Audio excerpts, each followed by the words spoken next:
Family, am I right?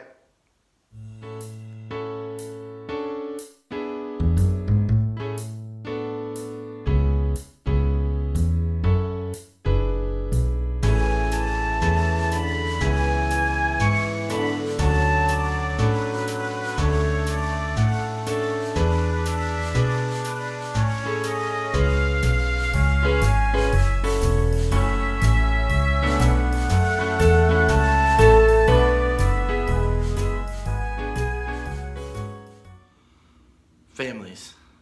We both love them and we hate them.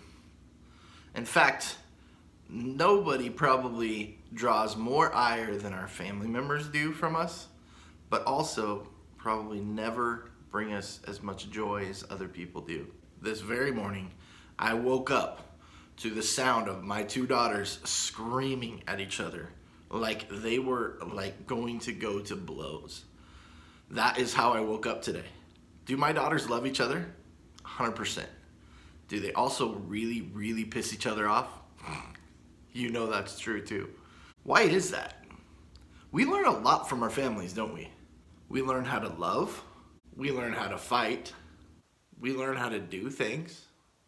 We learn how to put up with things. We learn things that help us and other things we'd rather not know.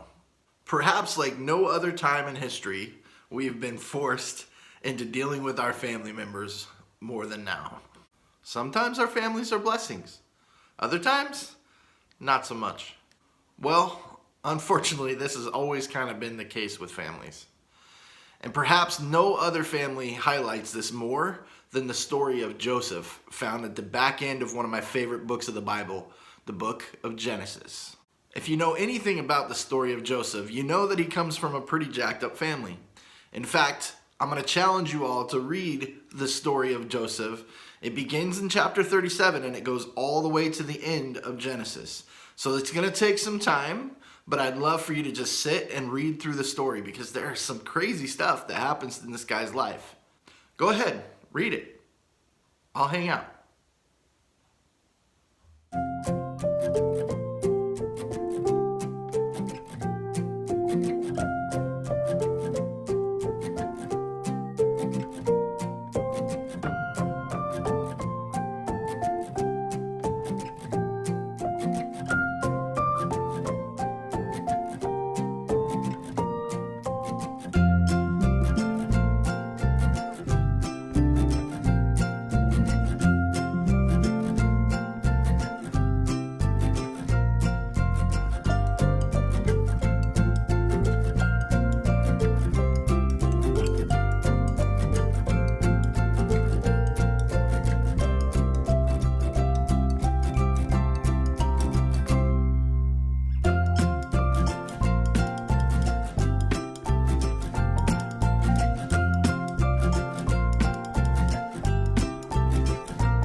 Well, we're going to spend 5 weeks on the story of Joseph. So today, we're really just going to focus on the beginning part of the story.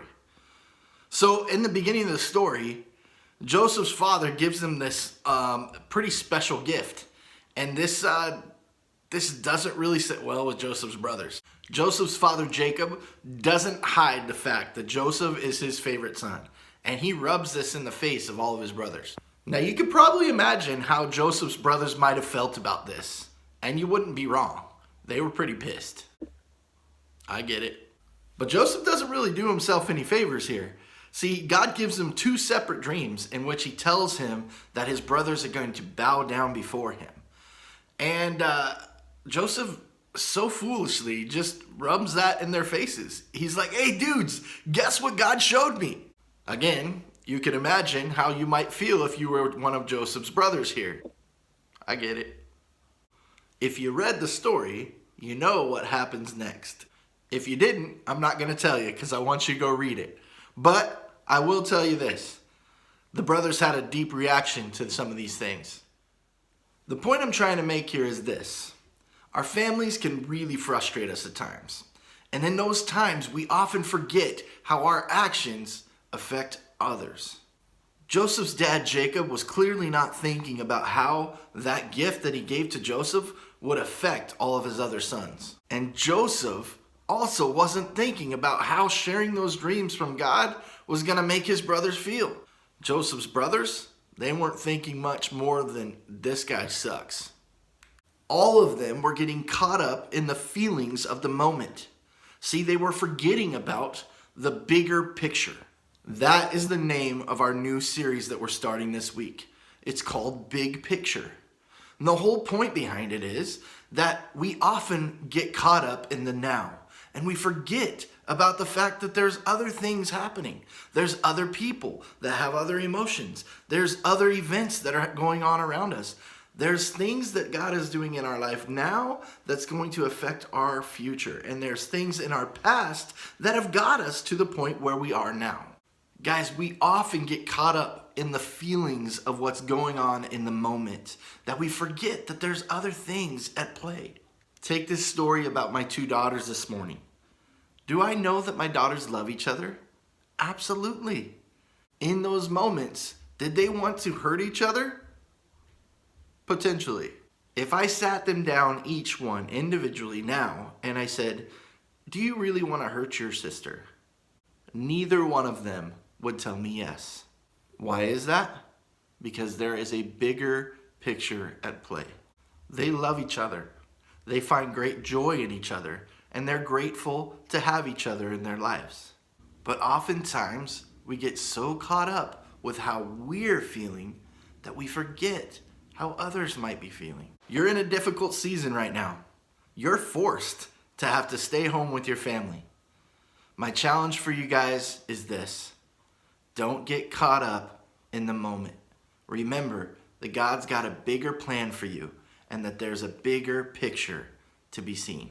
Remember that your feelings about what's going on in the moment may not be what everybody else is feeling. It also may not truly reflect what your ultimate desire is. There's a bigger picture. God bless you guys. I love you, and I'm praying for you. Don't forget to join us next week as we continue to look at this story of this guy named Joseph and the jacked up life that God led him through. See you next week.